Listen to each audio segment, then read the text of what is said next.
Mau dapat Aceh. Pelaku Acehnya Habib, Bukami. Maju. Assalamualaikum warahmatullahi wabarakatuh.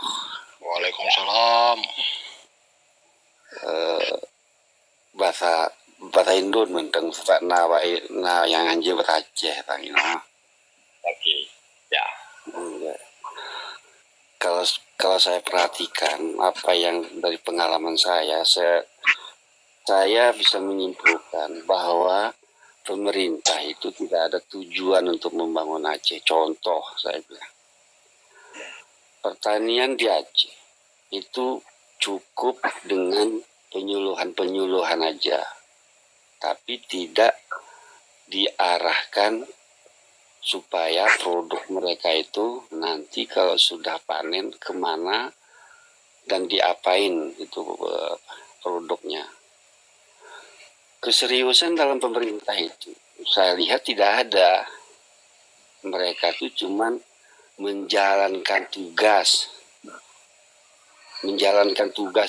sebagai kepala dinas, sebagai penyuluh, tapi nggak ada niat mereka bagaimana supaya rakyat itu maju.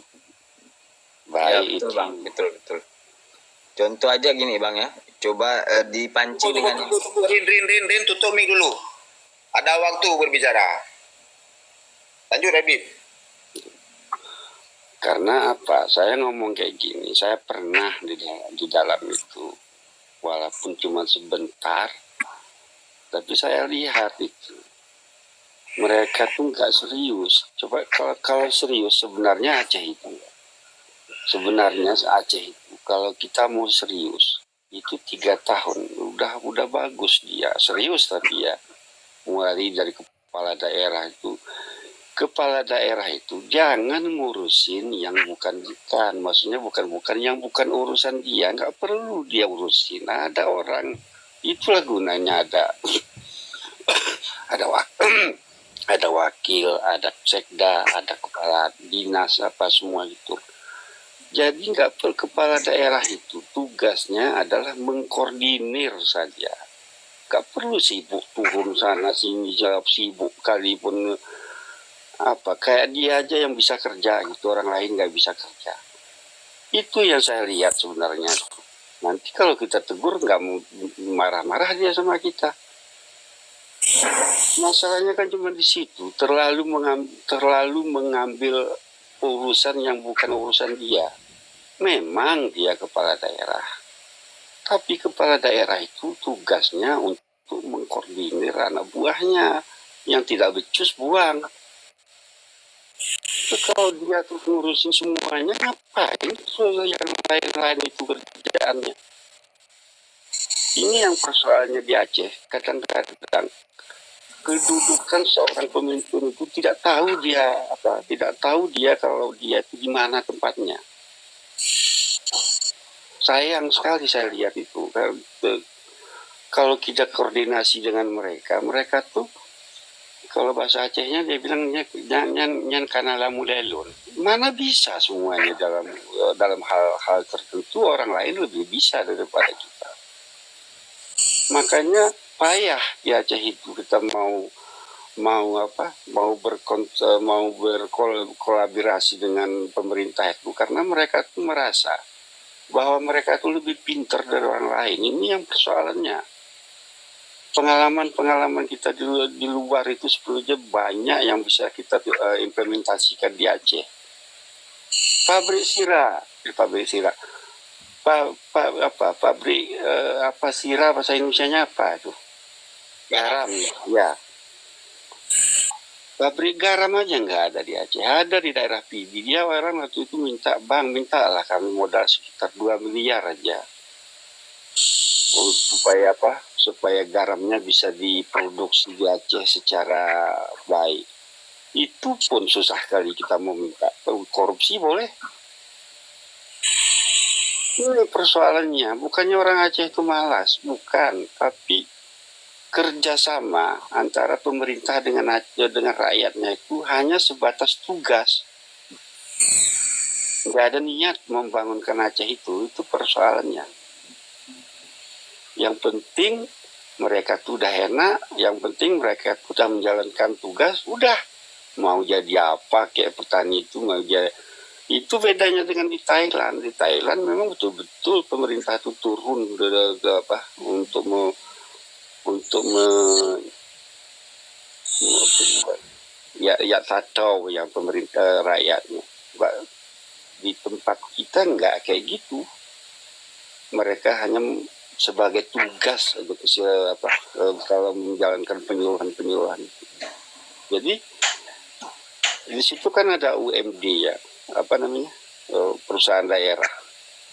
Enggak fungsi itu perusahaan daerah Aceh contohnya, enggak ada fungsinya. Padahal itu bagus sekali, bagus ya sistemnya itu. Cuman enggak berfungsi secara real saya lihat. Karena apa? Pejabat-pejabat di sana itu kebanyakannya mereka tuh kayak raja gitu. Malas sekali kita ngelihatnya pun. Apalagi kepala dinas tuh. Mudah ya kalian bukannya kerja gaduh ya pertimbang pangkat. Makanya saya waktu dekat dengan mereka tuh saya tegur sampai kepala daerah tuh bilang waktu itu, kamu janganlah tegur keras-keras kali, nanti susah kita. Ya, kalau enggak jangan saya duduk di sini, saya bilang kayak gitu. Nah, nggak bisa pikiran kita dari luar kita bawa ke Aceh itu kadang-kadang yang hal-hal positif itu bisa jadi negatif mereka. Nggak nyambung. Ini susah kita kalau mau bicara tentang Aceh itu. Kalau pemerintahnya masih berpikiran otak penjajah, itu payah. Karena pemerintah Aceh itu otaknya otak penjajah tuh. Kalau gitu sistemnya tuh otak penjajah itu, bukan otak untuk membangunkan Aceh. Saya bisa terus terang mengatakan itu bahwa itu otak kriminal itu. Bukannya otak untuk membangunkan Aceh. Justru nanti, coba lihat ya, siapapun jadi gubernur ke depan ini akan sama kalau misalkan mental dan moral mereka kayak gitu. Rusak kali moral sama mental mereka tentang memperbaiki rakyat Aceh. Bukannya nggak punya moral mereka tuh, bukannya nggak punya moral apa, tapi memang rusak. Moral mereka tuh memperbaiki rakyat Aceh, nggak ada niatnya untuk membangun Aceh. Yang ada pikirkan diri sendiri supaya bisa kaya, itu aja. Orang lain mau mati nggak ada urusan. Kasihan rakyat Aceh, nggak pernah merasa bahagia. Padahal kamu kita bahagiakan, saya bisa garanti bukan Tuhan ya, bukan Tuhan kita ya, semuanya Tuhan dakwah. Tapi kalau 3 tahun 4 tahun kita kerja betul-betul, bisa rakyat Aceh itu bahagia. Nggak usah dari tambang minyak ini itu, dari pertanian dan nelayan aja tuh pengen di Aceh. Makanya bang, yang lain itu geram bang, sudah mau angkat senjata semuanya, tapi banyak yang cegah itu. Rin. Jadi saya harap kita cuma bisa berharap untuk sementara ini agar pemerintah ke depannya lebih memperhatikan rakyat daripada orang-orang di sampingnya dan kepentingan pribadi. Kalau memang udah jadi pemimpin, pimpinlah rakyat, tahu jadi pemimpin itu apa. Jangan mikirkan hal-hal yang bukan tugas dia. Saya aneh kali saya lihat waktu itu ya, cara kepemimpinan yang amburadul begitu. Nggak bisa kita masukin hal-hal positif yang bisa membuat rakyat Aceh itu supaya bangkit dia. Pendidikan, ekonomi, kesehatan, itu sebentar aja. Kalau kita mau tuh sebentar aja. Bentar di Aceh itu. Saya bisa lihat orang Aceh itu rajin lah. Orang Aceh itu patuh dengan aturan. melihat pemimpin dan cara pemerintahannya kayak gitu, jadi rakyat aja itu pun jadi berontak dia. Alah, ngapain kita ikut orang kayak gitu jadinya. Jadi payah kalau membangunkan Aceh itu kalau tidak ada kerjasama antara pemerintah dengan rakyatnya yang baik gitu. Baiknya dalam arti kata gimana? Selalulah sama rakyat itu kita bimbing mereka, apa keperluan mereka, apa kebutuhan mereka yang sebetulnya kita perhatikan. Orang Aceh itu kalau dia udah kita sejahterakan, itu kalau dia lihat pemimpinnya pakai Honda, dibeli pesawat sama orang-orang itulah. Yang penting mereka tuh kita sejahterakan dulu. Ini enggak. Itu sangat disayangkan. Saya kecewa sekali sebenarnya dengan cara mereka tuh. Cuman ya Allah tuh mungkin belum belum memberi kesempatan bagi orang yang jujur untuk duduk di Aceh itu. Gak ada yang jujur tuh di Aceh tuh untuk sementara ini dari pemerintah itu untuk membangun rakyatnya tuh enggak. Biarpun di mulut mereka ngomongnya Kamil tuh apa ini ya, termasuk orang-orang DPRA itu mana ada itu. Kenal semua mereka tuh saya tuh. Yang kemarin-kemarin itu hampir kenal semua di situ. Nggak ada tuh kalau ngomongnya aja. Contohnya saya bilang, ini mungkin kayak Hermani mungkin tahu rumah duafa kemarin itu. Ngapain mereka ngurusin itu? Kenapa nggak kasih aja dengan institusi yang tertentu di situ? Itu harus ada mereka nggak ambil alih di situ. Sehingga beradul jadinya. Pembangunan di Aceh itu, saya pernah tanya tuh kenapa nggak bikin betul-betul terus misalkan kayak jalan itu sampai jangka 10 tahun terus baru bisa diperbaiki. Alasannya apa? Nanti tahun depan kerja kontraktor. Jadi otak penjajah memang di situ. Kalau kita bilang kayak gitu nanti keras sekali Bang Habib tuh ngomongnya. Otaknya tuh otak penjajah, bukan otak membangun Aceh itu. Seharusnya kalau jalan itu udah bagus kita buat, uang yang ada untuk tahun depan tuh bisa kita gunakan untuk yang lain. Nggak perlu lagi bangun jalan yang sama setiap tahun. Nggak perlu lagi bangun longkang apa bahasa Indonesia, kalau bahasa Malaysia longkang itu pari begitu. Tiap tahun itu diurus.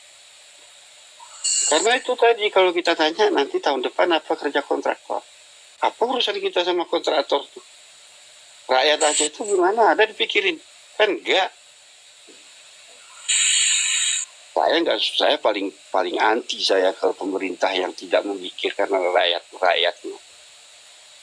Yang rakyat itu harus kita sejahterakan dulu. Nanti kalau rakyatnya sudah sejahtera, pemerintahnya itu akan enak nanti hidupnya. Coba lihat, orang Aceh itu paling gampang sebenarnya berurusan.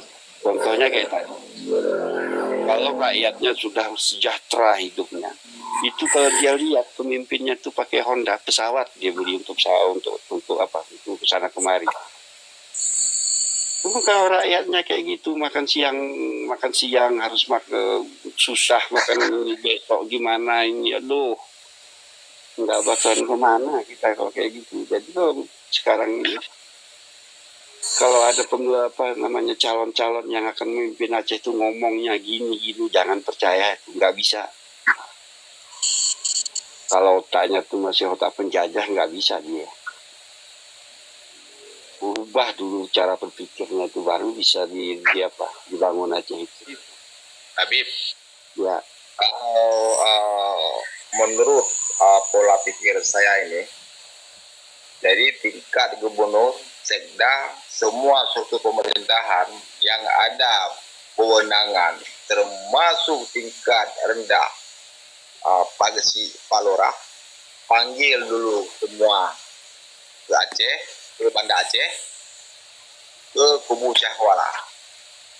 Nah, berarti kita rukiah. Jadi kan ada ulama-ulama, kan masih banyak ulama-ulama di Aceh kan, yang masih apa?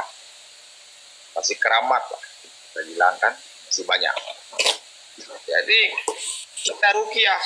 Kita suruh ulama kita ini suruh rukiah orang ini semua. Kita suruh kasih minum air yasin. Kita sumpahkan orang itu semua. Saya juga pernah bilang gini, Ermain. Kita percaya atau nggak percaya sama sumpah itu, kadang-kadang kita harus percaya. Saya bilang itu merhasil apa anak-anak Sultan Iskandar Muda yang dipancung atau dipul. Dia pernah mengatakan Aceh ini tidak akan pernah bahagia selama 7 keturunan. Nah, cobalah kita percaya atau nggak percaya, kita minta maaf lah sama sumpahnya itu.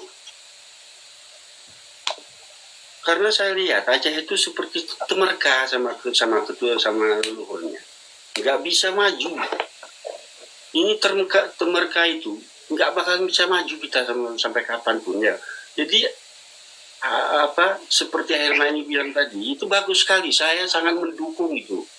Kita rukiah diri kita dulu. Kita rukiah, udah gitu kita minta maaf sama tanah Aceh itu. Sama tanah Aceh itu kita harus minta maaf, kita udah rusakin tuh tanah Aceh. Minta maaf sama Aceh itu kita. Apa yang udah kita lakukan. Dan minta maaf kita dengan sumpah-sumpah yang udah ada.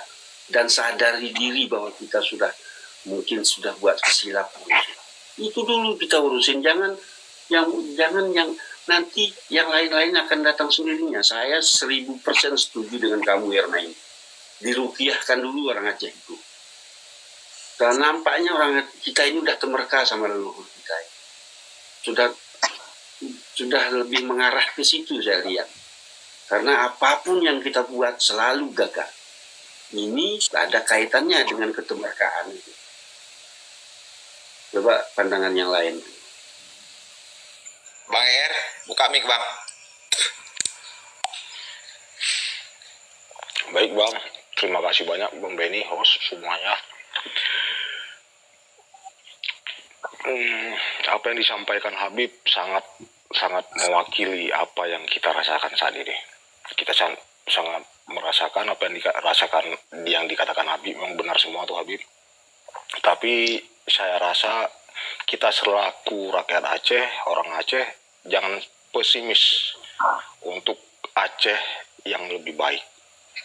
Insya Allah jalannya pasti ada, insya Allah Aceh pasti bakal menjadi suatu daerah yang bisa bersaing di internasional, malah bisa kita bilang seperti itu.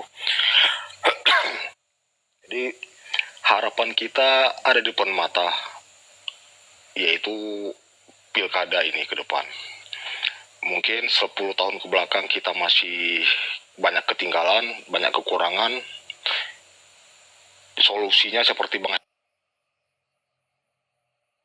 maksudnya kita rakyat Aceh, jutaan rakyat Aceh bisa melihat, bisa merasakan, bisa mendengar sana sini siapa sih sebenarnya yang pantas memimpin Aceh ke depan. Makanya itu yang kita pilih ke depan. Insya Allah mudah-mudahan mereka bisa membawa Aceh lebih bagus lagi. Jadi masyarakat ini, rakyat ini, tanpa disuruh untuk mengawasi pemerintahan, kita memang wajib mengawasi pemerintahan.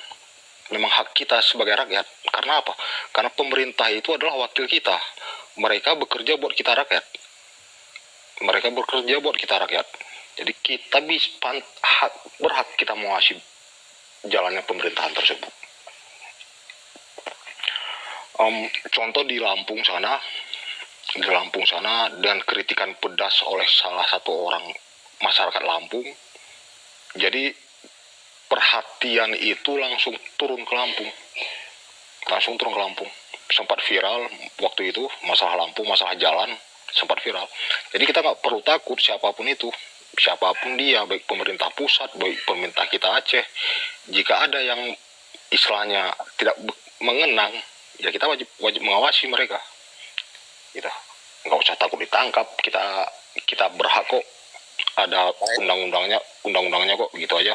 Jadi sedikit Bang Harman ini, saya terkesan selama damai pemerintahan memang belum sempurna ya, tapi ibaratnya hampir menjurus sempurna, biarpun tidak sempurna karena kita membangun suatu daerah itu kan tidak langsung trap gitu maju cepat kayak gitu deh, harus jalan. Jadi setelah damai saya rasa saya agak sedikit terkesan dengan kepemimpinan Irwan Yusuf. Jujur dari lubuk hati saya. Tapi kedepannya saya tidak tahu, mungkin dulu beliau seperti itu, kedepannya entah lebih parah atau gimana itu walau-walam. Cuman selama damai, selama kepemimpinan berapa dekade ini, saya agak sedikit terkesan sih gitu. Ya semoga Habib, apa yang Habib sampaikan sangat mengena bagi kami anak-anak Aceh. Ya tapi insya Allah kita tidak pesimis Abi. Bang Harmeni itu aja Bang Harmeni. Assalamualaikum warahmatullahi wabarakatuh. Jadi begini sedikit kan Bang Er. Cuman saya ini kan masih banyak belajar lagi tentang hukum-hukum dan aturan-aturan, kan begitu. Ini begini Bang Er kan. Ini kan saya ini kan selaku rakyat, selaku masyarakat Aceh ini kan. Ini setiap pilkada, pilgub kan atau pilkada ini, pileg. Jadi saya lihat calon-balonnya kan tidak berkualitas, Bang Er kan. Kalau memang lagi macam cagup kan, amban pileg kan. Jadi saya lihat tidak ada tidak ada maksudnya tidak mampu. Mereka ini tidak ada kualitas mereka ini. Jadi kalau saya tidak memilih mereka tersebut secara hukum, saya ini salah Bang ya. Ya Bang, baik Bang. Kalau menurut saya sangat salah Bang. Kenapa saya bilang sangat salah? Karena satu suara kita sangat menentukan masa depan Aceh ke depan. Secara hukum. Gini Bang, itu memilih itu hak siapapun, tidak memilih pun hak siapapun, tidak bermasalah. Cuman yang saya bilang salah. Secara hukum salah nggak secara hukum? Secara hukum tidak salah kita nggak memilih. Secara hukum dibenarkan nggak? Ini kan saya melihat calon balon tersebut tidak ada kualitas di mata saya. Saya tidak memilih karena bagi saya tidak ada kualitas. Secara hukum. Hukum apa Bang? Hukum agama, hukum negara? Hukum negara. Itu bermasalah atau tidak? Itu Bang. Aturan. Ya Bang Hermeni, gini Bang Hermeni. Kalau aturan hukum tidak ada salahnya. Cuman maaf ya, ini agak sedikit saya perjelasin ya Bang Hermeni ya. Kalau secara hukum tidak disalahkan karena itu bukan kriminal, jadi kita nggak bisa ditangkap nih itu. Sedangkan kita mengkritik pemerintah aja kita tidak bisa ditangkap asal masih untuk kebaikan daerah kita ini. Jadi gini Bang Hermeni, kalau kita tidak milih, satu suara kita ini sangat menentukan bagi kemajuan Aceh ke depan. Itu Bang Hermeni. Jadi ibaratnya suara Bang Hermeni itu bisa dipergunakan oleh orang lain. Di mata kita semua balon itu tidak ada yang bisa, menurut kita tidak ada yang bisa memajukan Aceh ke depan. Tapi setidaknya Bang Hermeni, tidak 100% mereka memenuhi syarat ataupun yang seperti kita inginkan. Tapi setidaknya ada 70%, 80% saya rasa masih ada. Masih bisa. Itu Bang Hermeni. Setelah kita pilih mereka yang menurut ibarat tidak 100% mereka mumpuni bagian itu, ataupun hanya 60%, hanya 50% mumpuni di bagian itu, kita pilih aja. Daripada tidak terpilih sama sekali, suara kita dipergunakan oleh orang lain, lebih baik kita pilih. Jadi setelah mereka terpilih, disitulah kita mengawasi mereka. Kita mengawasi mereka dengan memang ya seperti saya bilang tadi, kita rakyat ini, kitalah raja. Beliau pemerintah, beliaulah bekerja sama kita. Ya kita mengkritik mereka, hak kita, dan pemerintah pun wajib dikritik dan wajib menerima kritik. Itu Bang Hermeni.